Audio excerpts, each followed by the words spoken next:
Welcome to the Ibua Journal Conversations, hosted here at the Sankara Pan-African Library and Cafe. My name is David Kanje, and I'm glad to be your host. We are going to be in conversation with the contributors of their mirrors and happiness issues. Hello, Achelam. Hi. Welcome to this edition of Conversations about the Ibua Journal issues. Thank you. Today we are talking about your story that was published in Mirrors.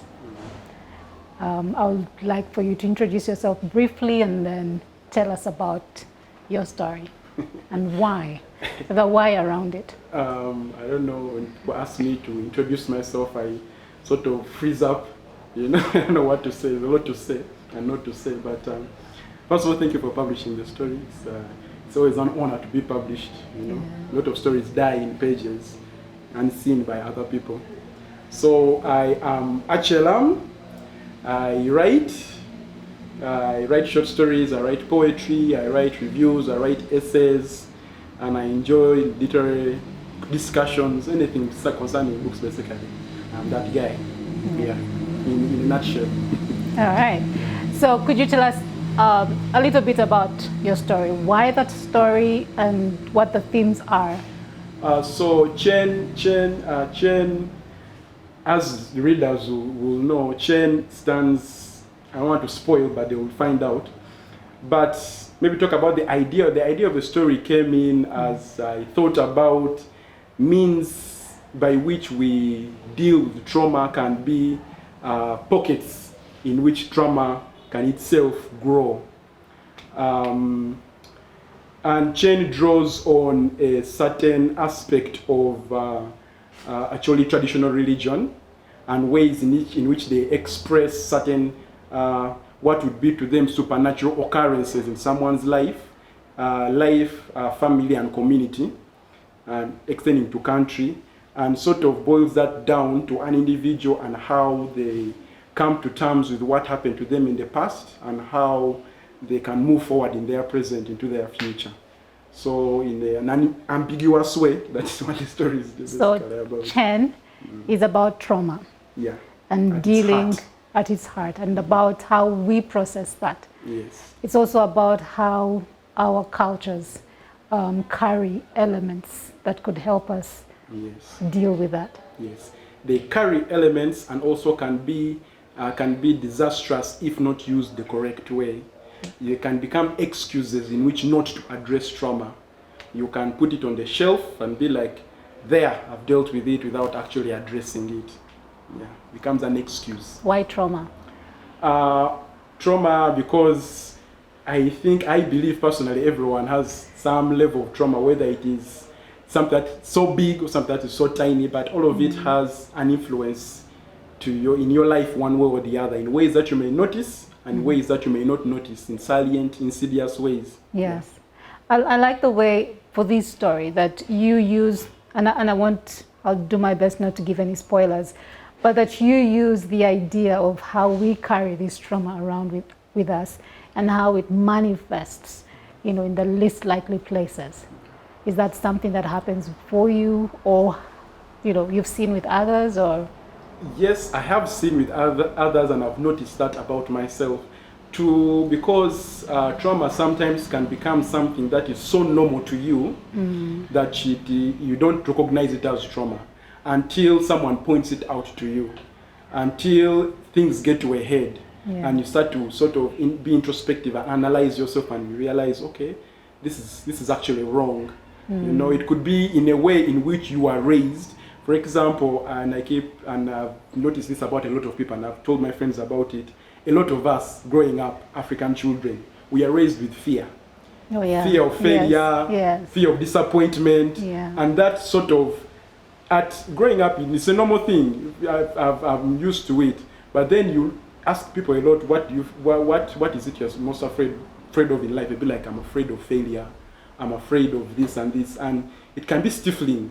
Because failure is a way in which you grow. And if you're afraid to fail, people tend to become perfectionists, they try to be the best all the time, and you break yourself. They try to control. They try to control things. Yeah. You end up you get burnout, and because you don't want to fail, and it's something that is as small as that.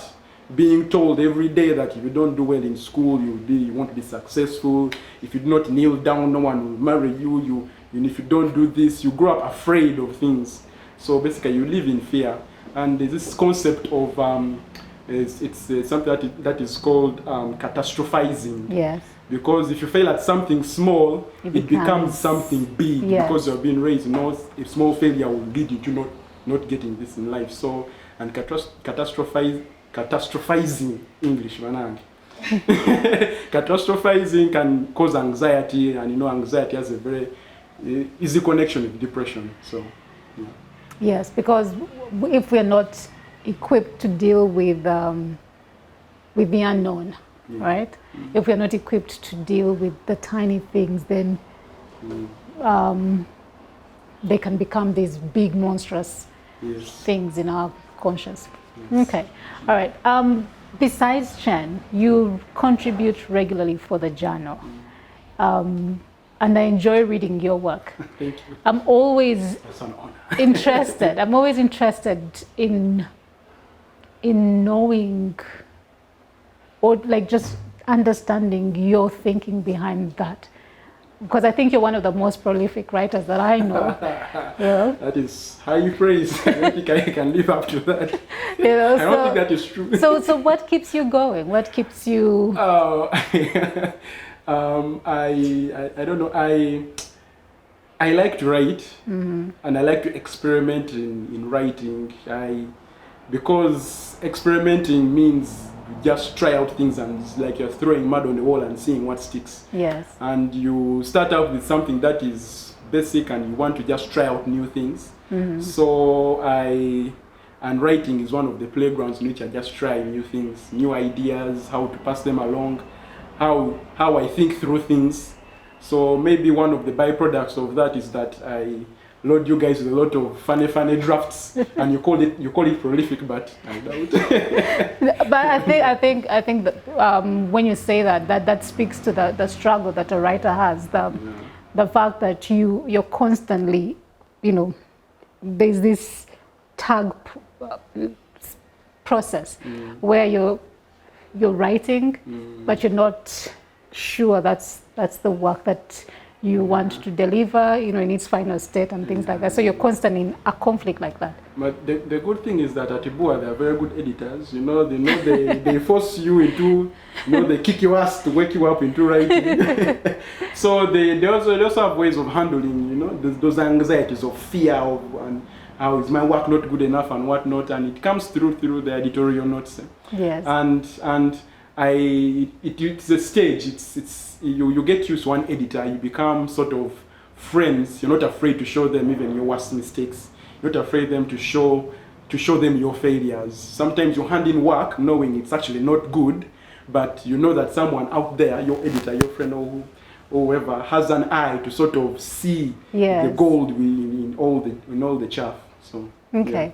Yeah. You and I met years ago during a lab, an Ibua lab. We are currently running a Foundations Lab. We call it the Author 101 Lab. What would you say to participants in that lab?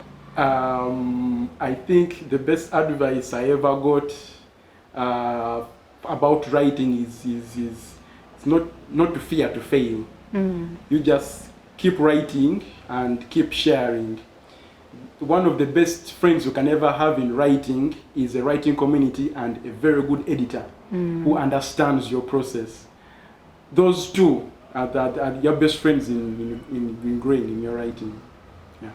And for the emerging writer? And especially for the emerging writer, you need a community that can, lift you up on days when you're feeling low and sort of help you recognize the potential in a story, and help you also see that, you are over, analyzing, you are over explaining the rabbit yourself. Holes. Yeah. Help you get out of the rabbit holes. Help you get out of the rabbit holes, yes. Yeah, okay. So, speaking about prolific writing, right? You remember this, right? Street Lights at Noon. Yes, I remember. Right? This is an Ibua publishing production. a collection of poems by the Lantern Meet of Poets, and you were one of the contributors. Right? Honored to be one of the contributors. Honored to be one of the Always contributors. Yes. All right. Could you just speak about this book? Streetlights at Noon Eclipse is a culmination of 12 years of the Lantern Meet, or Lantern Meet of Poets, Yes. progress into Lantern Meet Foundation, in which Ibua Publishing is one of their arms. And it's a collection, an anthology series collecting the works of all the members over the years, works that have been workshopped through their Poetry Circle. The so-called the meet that Yes. happens every 2 weeks, and it's a very brutal place to take your poetry. But at the end of it, your poetry comes out shining. Yeah, and some of the poets are published in there, and you'll see that the critique really helped them polish up their work. And I am honored to be among the big names that are in that book. Yeah. All right. Okay. Thank you so much, Achelam. It's my pleasure. We will end this conversation on this note. Thank you. And we are always delighted to receive your work. I hope I send more soon. All right. Thank you.